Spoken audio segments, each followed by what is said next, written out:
அனைவருக்கும் நமஸ்காரம். யாவருக்கும் உரைப்பும் பதிவில் இன்னைக்கு நாம எந்த அம்பாளை பற்றின மகிமையை தெரிஞ்சுக்க போறோம்னா, சென்னை நங்கநல்லூர்ல இருக்கக்கூடிய ஸ்ரீ வித்யா ராஜராஜேஸ்வரி அம்பாளை பற்றின மகிமையை தான் தெரிஞ்சுக்க போகிறோம். இந்த அம்பாள் திருக்கோவிலில் ஸ்ரீ ராஜராஜேஸ்வரி என்ற நாமத்தில் ஒரு சிறுமி வடிவத்தில் காட்சி தருகிறாள். இந்த காட்சி என்பது வேற எந்த ஸ்தலத்திலையும் காண முடியாத அற்புத காட்சி. மேலும் மாசி மாதத்தில் 6 நாட்கள் காலையில் சூரிய பகவான் தன்னுடைய கதிர்களால் அம்பாள் மேலே பாய்ச்சி அம்பாளை தகதகவென ஜொலிக்க வைக்கிறார்.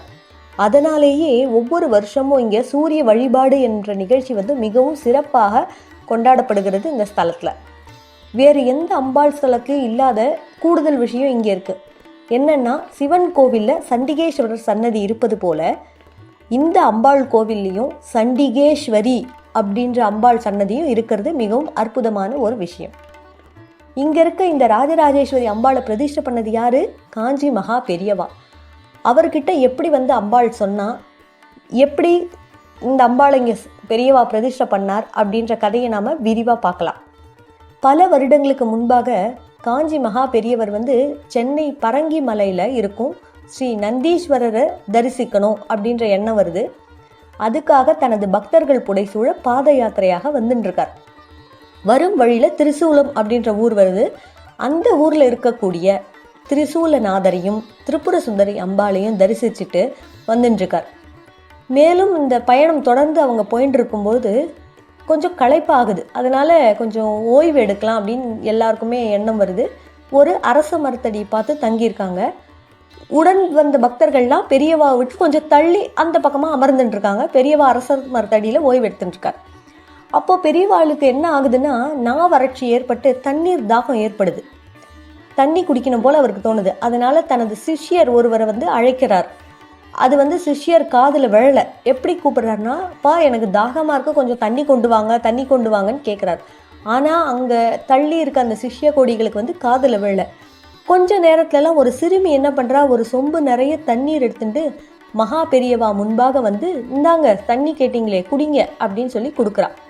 அதை வாங்கி பருகிட்டு சொம்பை திருப்பி கொடுக்கலான்னு சிறுமியை பார்க்குறாரு. அந்த இடத்துல சிறுமி இல்லை. உடனே என்ன பண்ணுறாரு, தனது சிஷ்யர்களை கூப்பிடுறாரு. பெரியவா கூப்பிட்டு, அந்த ஒரு குட்டி பொண்ணு வந்தா, அவகிட்ட நீங்கள் தான் தண்ணி கொடுத்து அனுப்பிச்சிங்களா அப்படின்னு கேட்குறாரு. ஆனால் அவங்க எல்லாரும் என்ன சொல்கிறாங்க, சுவாமி நீங்கள் கூப்பிட்டது எங்கள் காதில் விளைய சுவாமி, மன்னிச்சிடுங்க, நாங்கள் யார்கிட்டையும் கொடுத்து அனுப்பலையே, எந்த குழந்தைகிட்ட நாங்கள் கொடுத்தோம், யார்கிட்டையும் நாங்கள் அந்த மாதிரி பண்ணலையே அப்படின்னு சொல்லி அவங்க மன்னிப்பு கேட்குறாங்க. உடனே என்ன பண்ணுறார் பெரியவா, அப்படியே கண்ணை மூடி தியானம் பண்ணுறார். பண்ணும்போது அவருக்கு தெரிஞ்சிடுது, வந்தது சாக்ஷாத் அந்த ராஜராஜேஸ்வரி தான் சிறுமி வடிவத்தில் வந்திருக்கா, அவள் தான் நம்மளோட தாகத்தை தீர்த்திருக்கான்னு புரிஞ்சுன்றார். உடனே சந்தோஷம் அடைஞ்சுட்டு என்ன பண்ணுறார், அந்த ஊர் மக்கள் பெரியவர்கள் எல்லாரையும் கூப்பிட்டு இந்த பூமிக்குள்ள எங்கேயோ அம்பாள் புதைந்து இருக்கா, உடனே அவளை தோண்டி கண்டுபிடிச்சு எடுங்க அப்படின்னு சொல்லி உத்தரவு போட்டுட்டு அவர் என்ன பண்ணுறாரு, அந்த நந்தீஸ்வரரை தரிசிக்கணும்னு சொல்லி தன்னோட பயணத்தை தொடர்ந்து விடுகிறார். கிராம பெரியவர்கள்லாம் என்ன பண்ணுறாங்க, பெரியவாளே சொல்லிட்டாலேன்னு சொல்லிட்டு அந்த இடத்த தோண்டி பார்க்குறாங்க. பார்த்தா குழந்தை வடிவிலான விக்கிரகமும் கூடவே சண்டிகேஸ்வரி விக்கிரகமும் கிடச்சிடுது. இதை பார்த்ததும் இந்த கிராம மக்கள் எல்லாருக்கும் சந்தோஷம். ஆஹா, பெரியவா சொன்ன மாதிரியே இங்கே அம்பாள் இருக்காளேன்னு சொல்லிட்டு ஓடி போய் பெரியவாவை தேடி இந்த விஷயத்தெல்லாம் சொல்கிறாங்க. சொன்னதும் பெரியவாளுக்கும் ரொம்ப சந்தோஷம். உடனே என்ன பண்ணுறாரு, இந்த ஸ்தலத்திலேயே விக்கிர பிரதிஷ்டை பண்ணுறார் பெரியவா. அந்த அம்பாள் தான் நங்கநல்லூரில் வீற்றிருக்கக்கூடிய ஸ்ரீ வித்யா ராஜராஜேஸ்வரி அம்பாள். இந்த நாமத்தையும் காஞ்சி மகா பெரியவா தான் அம்பாளுக்கு வச்சு எல்லாரும் இந்த கோவிலில் வழிபடுங்க அப்படின்னு சொல்லி உத்தரவிடுகிறார். இதுதான் நங்கநல்லூர் ஸ்ரீ ராஜராஜேஸ்வரி அம்பாள் தோன்றிய வரலாறு, அவளுடைய மகிமை. நன்றி.